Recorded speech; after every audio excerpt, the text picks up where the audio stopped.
Hey guys, jess.hallock here. Today I'm going to show you some styling tips with your fall. This is just how to style it on you and some tips if you're struggling with making it look more lived in and realistic, and then all the different variations that you can do with it. I haven't shown how you can wear it with a halo, so I wanted to do that too, and Meredith is the perfect model. She can wear literally any halo, and that includes the toppers. So we're going to show you the original fall. This one has been custom colored to match her exactly. Every single fall is custom colored, custom cut. It's the closest thing to a wig you're gonna get without having to commit to a wig. So it has to be done custom. That is just not an option otherwise. Okay, so her hair, we wanted to leave it just unstyled so you could see how this really can transform anyone's hair. And also wanted to show you the fall straight, because all my other videos, it's curled, and then we can throw a few curls in it while we're styling it so you can see the difference. But she can wear it anywhere on her head. I'm gonna put it right up to her hairline. So when you first get this, just remember, I reiterate this in every video, that the clip is center. So it's centered with your nose. So if you part your, like me, I part my hair slightly off center. That doesn't mean I'm gonna clip it over here. I'm still gonna clip it center and just part my hair. The reason is because then it lays more naturally on your head. Because if we were to shift, let's say we cut it a few inches shorter, if I shift it to the side, all of a sudden it's uneven. So we have to make sure that clip is always center so that the cut lines up evenly, and we just change our part, if that makes sense. So when you clip it on, I would leave all of these unclipped in the back, or like leave them shut. Just open the front. Once you get your placement right, you could clip it in the back and then clip it forward, but I just think it's easiest to start in the front and then reposition. So depending on how fine your hair is, you want to comb all of it forward. I think it looks the most realistic if you can even just have your hairline and or it covers everything. But if we can see our own hairline in the front, then that looks, I feel like, the most realistic of what we're used to seeing. We're used to seeing what that looks like. This one is straight. So I'm gonna line it up with her nose. We'll clip it in. And when I do it on myself, I can really dig it in there. When I'm doing it on somebody else, I'm always a little bit lighter handed with it. Holy moly. So if you're a blonde and let's say you're rooty and then you get a fresh highlight, I prefer to do the topper more lived in, or at least with a slight root, because if it doesn't have anything, it really does look like a wig. So having just some dimension already in there, even if that's not normally what you always do, will look the most realistic, because then it's custom. So we left it straight. This one we've only trimmed it up, so we haven't taken it a lot shorter or anything. Let me spin you. Spin, spin, spin. So you can see there's still hair in the back. Her hair is right here. You get full coverage with the original fall. So there is a little bit of layering in here just so it looks more natural, but full coverage. Put your head down for me. Okay, so I clipped it right behind this hairline, and lucky for you, money pieces are in. So if you have a little bit of a pop around the face, that still looks normal. And if this was rooty, that would look normal too. So that's really the benefit that you're getting with the original fall, is how big the cap is. You can shift it that far forward, or you can shift it back. Totally up to you. So I want to show you it straight before I start putting some curls in. So one concern a lot of you have is when you first pull it out of the box, or just when it hasn't been used in a while. And let's say you've been storing it where it's upright, or just this front part is back. That's your hair. Nope, that's the fall. So this hair is more back. What covers everything is when it comes forward a little bit and then you style it back, because then it'll cover the mesh that's on the front. It's all 100% hand tied, so it does hide really well. But if you can see that little lip of mesh and that bothers you, then blow dry it forward, always blow dry it forward, and then style it back. So I want to show you what that looks like with styling it. So this has already been blow dried forward. So I'm gonna over direct it towards the front of her face. You can do this on a head form as well, or you can do it on your own head. If anything, you could curl the rest of it on a head form and then just do this front piece right on you, because then you can combine it with your hair and it looks realistic. But I'm gonna go on base. I'm not gonna pull it very hard because we don't want that.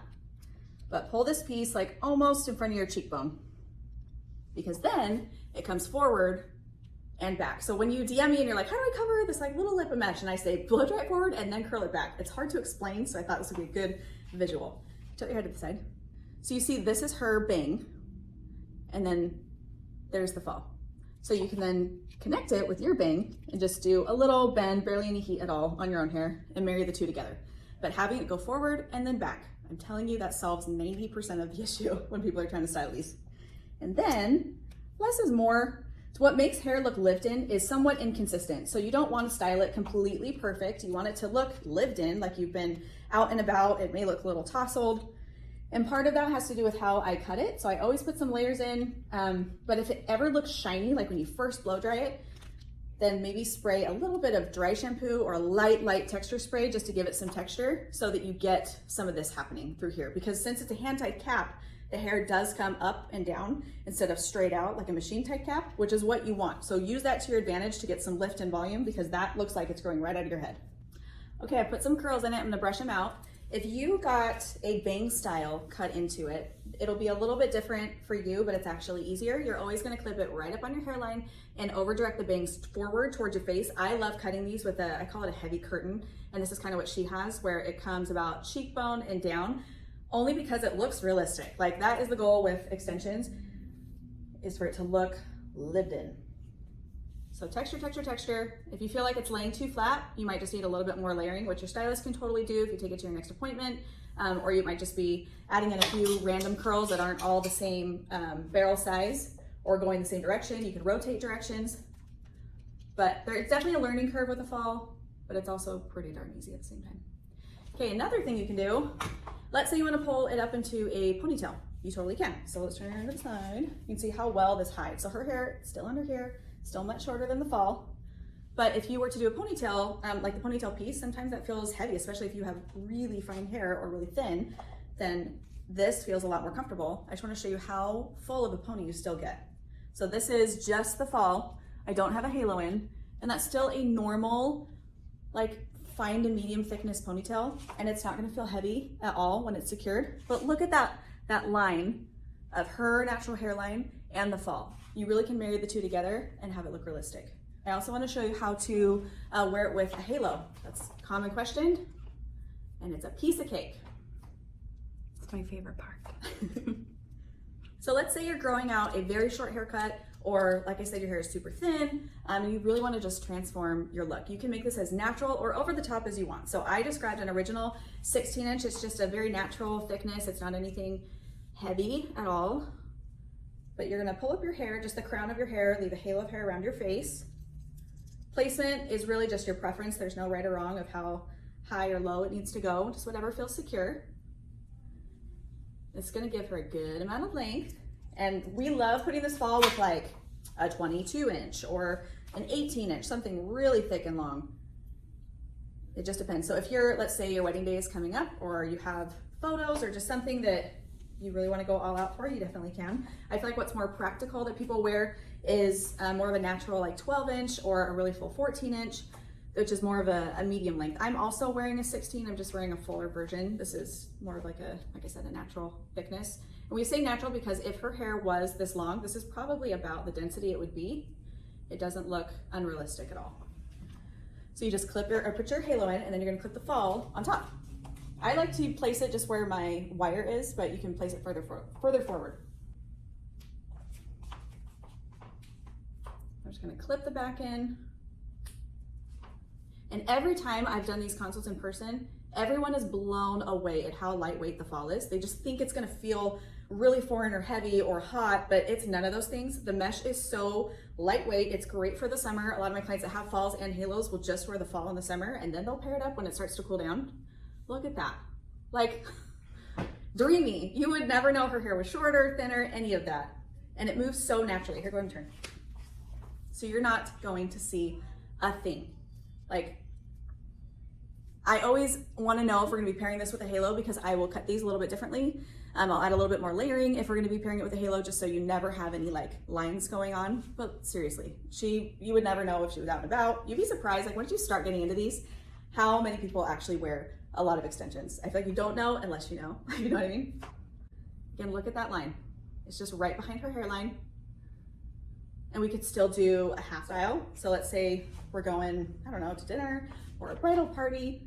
Just leave a little bit of the fall down in the front. So the fall, it has a pretty big cap. So I like to leave the border of the cap down, just because it hides if you're not doing a halo, or if you are, it just camouflages everything.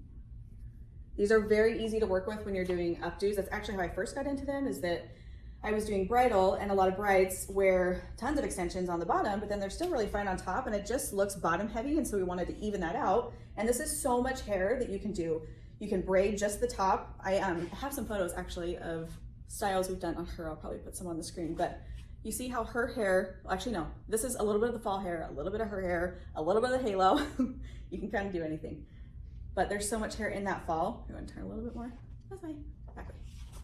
That it still hides really well. So her halo is in there. This is her hair, you see the length, and then this is some of the fall. So as long as everything is color matched really well, everything's cut to blend. We do this all virtually also. So she's actually my customizer, she colors them, does a beautiful job. But we just look at your photos, and we've done enough of these, like literally thousands, that we just know what to do. So I know it's kind of a weird new experience to just send in photos and be like, how is this gonna work? But it does. Especially blondes, girl, I got you. We've been every shade in the rainbow. You know blondes really well, blondes, reds. This is also a great option if you are wanting to let your color go and just really not wanting to worry about getting retouches done, because it covers your whole head, so you would never know. And lots of times if you're looking at extensions and your hair is really short or you're growing out a pixie, you can't blend with extensions yet, or it's just way too much hair and it's not realistic. So grabbing a fall, styling it this way is very, very realistic. Also, I don't have to leave it this long. So lots of times we'll cut them into bobs, have a really cute, fun haircut. We can pair that with a 12-inch, like natural 12, 10-inch halo and just have a really thick, full bob. You literally can have Pinterest hair like you've always wanted.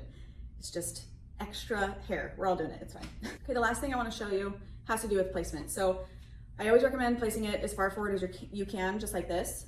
But the other thing is if someone wants to set it further back, whether they just like how their hair looks or, I mean, in the extreme situations, I've had quite a few people who have a lot of thinning, like it's some form of alopecia happening, or they had a surgery or something, and this part of their head is really fine, and then actually the border is decently full. So just make sure that you line up the part. Again, we're working off of center. Let's say we're gonna go about 2 inches back, like right there. So you definitely can get a little more length out of the piece if we do it this way too. So if you're gonna clip it further back, make sure you use your comb and comb your hair forward in front of the fall. And then this is where you might see a disconnect in the piece from your hair, and we have a solution for you. So things can also vary if like you do your root shadow a little different this time, or you went a little bit more heavy highlighted, but your fall is a little bit more rooty and dimensional. So we include a root spray, and the reason is to marry the two. So my base color will even change between summer to fall. Like I'll be a little bit lighter in the summer just because the sun. So I use the light brown hairspray to marry the two. For her, we'd probably do the medium brown or the light brown. But put your head down. So you see how there can be a density difference and there can be a color difference. Both solutions would be to grab your root spray and just lightly spritz where your part line is. Another nice trick, and I know it might feel kind of bizarre, but if you can kind of zigzag this part line on the fall and not make it so perfect, it actually helps in blending, because then it just looks, I don't know, it looks more realistic. No one has a perfect part. I mean, maybe some people do, but it looks more realistic if you don't have a perfect seam that someone's visually trying to follow to see if that's your hair, which by the way, no one's doing that, but I know, I know what it feels like when you're looking in the mirror and you're like, everybody knows, that's it. So if you're setting it further back, use your root spray if you need to. Again, blow dry it forward. The hair is still coming forward and then we're curling it back, same rules. My last resort, which I don't recommend, but you definitely can do it. I learned this from a wig shop actually, is if this still feels a bit dense for you, maybe have your stylist do it, but you can grab tweezers and you can pluck out and just make this cap a little bit more sparse right on that front part line. I don't recommend it. I will say that off the bat. I feel like no matter what, I've been able to style these on people's hair without needing to do that, but sometimes that's just the answer. So that is an option. It's just a last resort. But from styling, layering, what direction it's blow dried, and color matching, you should be in good hands. So you can, like I said, you can wear this by itself, you can wear it with a halo, you can wear it in a ponytail, a half up. I mean, all this hair in a ponytail, my goodness. Like, hello. Now we're talking. You're gonna see this video and be like, I'm never taking these two pieces. It looks so good. So if it's your first time seeing them, like I said, we do it all virtually. So you can, I'll put the form in the description, but you go to the form, you fill it out, we reach out to you, and we do it all virtually with photos, texting, and then place your order. We customize it in my salon here in Gilbert, Arizona, and then we ship it directly to you. So easy peasy, as easy as it sounds. It's about, I'd say, a week process from ordering to finishing customizing. And then once you're in the family, you're always in the family. So I always save all your information if you want to add to your collection. And if you need any support, have any questions once you have your piece, myself and my team are here to help. So I hope you love it. It's life-changing. These are the most satisfying pieces to give people. So talk to you soon.